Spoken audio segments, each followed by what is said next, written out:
여러분 안녕하십니까? 여수 MBC 뉴스데스크입니다. 순천대와 목포대가 통합대학과 의대 설립에 합의했습니다. 양 대학은 의대 설립을 위해 곧바로 통합 작업을 시작한 뒤 오는 2026년 개교를 목표로 절차를 밟을 계획입니다. 유민호 기자입니다. 통합 합의는 전라남도가 1차 의대 공모 마감 시한으로 제시한 지난 15일 저녁 이뤄졌습니다. 양 대학 총장은 장흥에서 만나 5시간 동안 막판 협의에 나섰고 대학 통합과 통합의대 추진의 뜻을 모았습니다. 통합대학 출범 시기는 오는 2026년 3월입니다. 통합 신청서를 다음 달 교육부에 제출하고 2026학년도 의대 정원을 통합의대 명의로 받는 게 목표입니다. 양 대학은 앞으로 공동추진위원회를 꾸려 관련 절차를 밟기로 했습니다. 하나로 합쳐지는 것을 넘어서 전남 동서부간은 오랜 갈등을 해소하고 전남 전체의 균형 발전을 도모하는 하나의 역사적인 어떤 대승적 결단이라고 생각하시면 될 것입니다. 통합의대의 핵심은 균형입니다. 어느 한쪽에 치우치는 것이 아니라 동등한 조건에서 동서부 지역민 모두 의료기본권을 보장받을 수 있게 하는 겁니다. 통합의대로 확보한 정원을 절반씩 나눠 순천과 목포 두 캠퍼스에서 특성화를 갖춘 의료 인력을 양성할 전망입니다. 대학병원도 각 지역에 설립할 계획입니다. 통합의대 설립 위치를 포함해서 대학 간 통합과 의대 설립의 모든 조건을 양 대학이 공평하게 가져가는 것이 이번 합의의 기본 정신이라고 하겠습니다. 전라남도는 양 대학의 극적 합의에 환영의 입장을 내놨습니다. 국립의대 신설 최저간인 통합의대를 정부에 추천하고 지원을 아끼지 않겠다고 밝혔습니다. MBC 뉴스 유민호입니다. 순천대와 목포대가 대학 통합과 통합의대 추진에 합의하면서 지역 정치권도 환영의 입장을 내놓았습니다.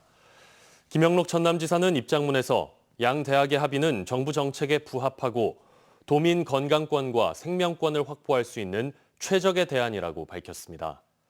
노관규 순천시장은 자신의 SNS에 넘어야 할 산은 많지만 통합의대는 환영할 만한 일이라고 적었습니다.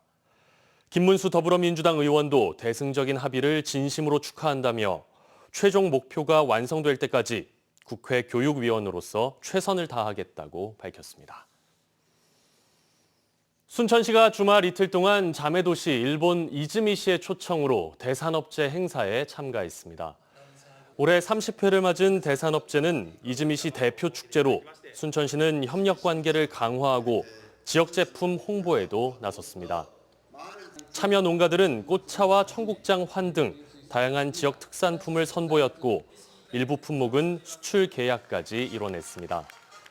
두 도시는 아시아의 대표적인 흑두루미 월동지로 지난 2012년 자매 결연을 맺고 여러 분야에서 교류해오고 있습니다.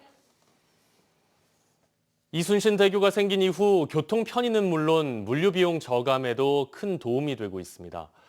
하지만 지자체는 해마다 100억 원에 이르는 유지 관리비 때문에 골머리를 앓고 있는데요.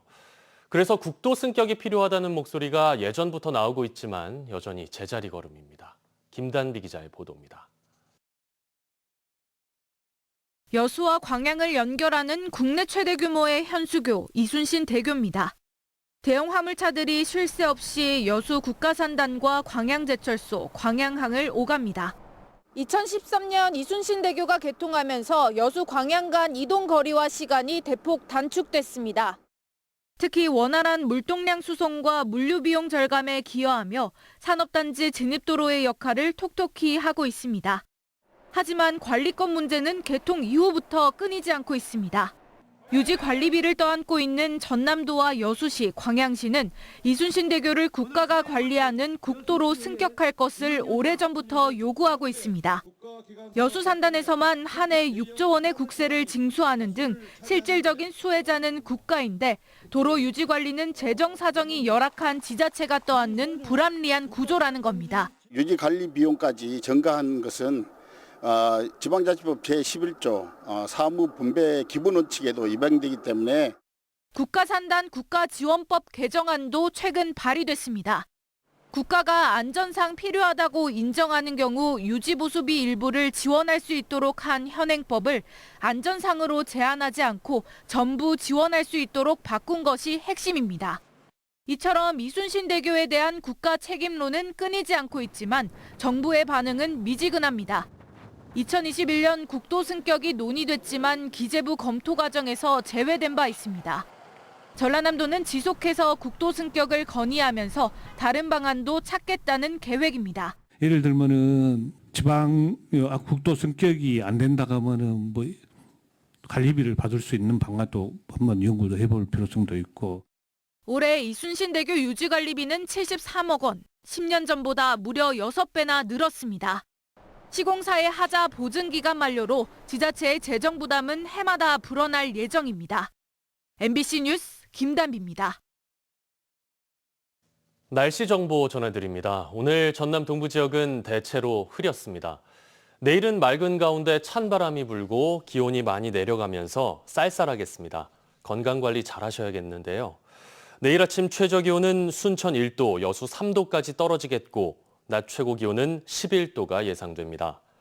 바다의 물결은 남해서부 앞바다에서 1에서 2m, 먼 바다에서는 2에서 4m로 일겠습니다. 내일 여수의 만조 시각은 오전 10시 40분, 간조 시각은 오후 4시 41분입니다. 정부의 예비 타당성 조사 대상 사업에 선정된 전라선 고속화 철도 사업에 지속적인 관심과 대책이 필요하다는 목소리가 나왔습니다. 최무경 전남도 의원은 최근 도의회 5분 발언에서 2034년 개통 목표가 차질 없이 진행될 수 있도록 전남도가 중앙부처와 긴밀하게 협력하고 후속 절차가 원활하게 이루어질 수 있게 노력해달라고 당부했습니다. 전라선 고속화 철도 사업은 전북 익산에서 여수까지 2조 원을 들여 약 180km 구간을 고속화해 여수에서 서울 용산까지 2시간 30분 이내로 단축하는 게 목표입니다. 본격적인 김장철을 앞둔 가운데 배추값이 안정세를 보이고 있습니다. 한국농수산식품유통공사에 따르면 지난 15일 기준으로 배추의 평균 소매 가격은 포기당 3,257원으로 한 달 전보다 63.3% 내렸습니다. 이는 작년보다 21.5%가 높지만 평년보다는 8.3% 낮은 수준입니다. 농정당국은 최대 주산지인 해남 등에서 출하가 본격화하고 유통업체들이 할인 판매에 나서면서 김장용 배추 가격이 안정세를 보일 것으로 전망했습니다. 전라남도가 식량 안보와 쌀 수급 안정을 위해 올해 전략작물 직불금을 545억 원으로 확정해 농업인들에게 지급합니다.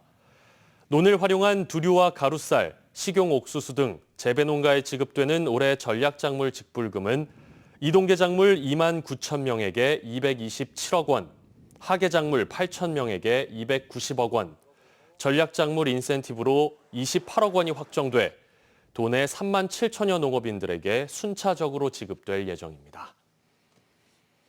전라남도가 지역의 특화 산업 분야인 소재 부품, 친환경 에너지, 바이오 헬스 산업을 육성하기 위한 레전드 50 플러스 2.0 사업을 추진한다고 밝혔습니다. 레전드 50 플러스는 지역 특화 중소기업들을 집중 육성해 중소기업 매출을 국내 50% 이상으로 끌어올린다는 의미입니다.